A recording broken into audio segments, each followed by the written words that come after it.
இதில் என்ன ஒரு பெரிய விந்தை என்று சொன்னால், எனக்கு நினைக்க பிரமிப்பாக இருக்கிறது. இதை அதாவது பதிப்பித்தல் என்றால் இன்றைக்கு மாதிரி அதை ஏதோ ஓலைச்சுவடியில் இருக்கிறதை காகிதத்தில் காப்பி எடுத்து அதை கொண்டு போய் அச்சகத்திலே கொடுத்து அச்சு போட்டு அதை பயன் பண்ணி புத்தகமாக விற்பது என்பது அல்ல.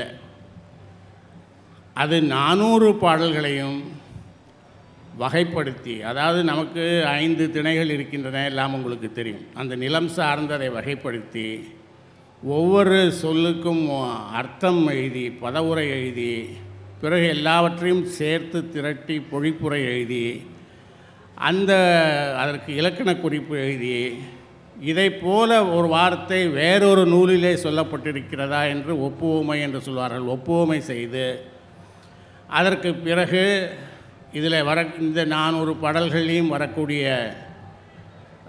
தாவரங்கள், மலைகள், நதிகள், காடுகள், வயல்கள், கடல்கள் இவையெல்லாம் தொகுத்து, எழுதினவர்களுடைய பெயர்களை எல்லாம் தொகுத்து, அவர்களுக்கு ஏன் இந்த பெயர் வந்தது என்பதற்கான காரணங்களையும் விளக்கி எல்லாவற்றையும் சேர்த்து பதிப்பு தான் அந்த காலத்தில் பதிப்பு என்பது. இதையெல்லாம் செய்கிற போது உவே சாமிநாதையருக்கு வயது 82. உவேசா 87 வருடங்கள் தான் வாழ்ந்தார்.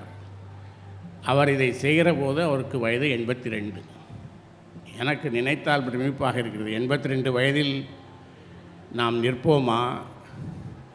உட்கார்ந்தால் முட்டியை பிடித்து கொள்ளாமல் எழுந்திருப்போமா? எழுந்தால் நடப்போமா? அல்லது வெறுமனே கிடப்போமா?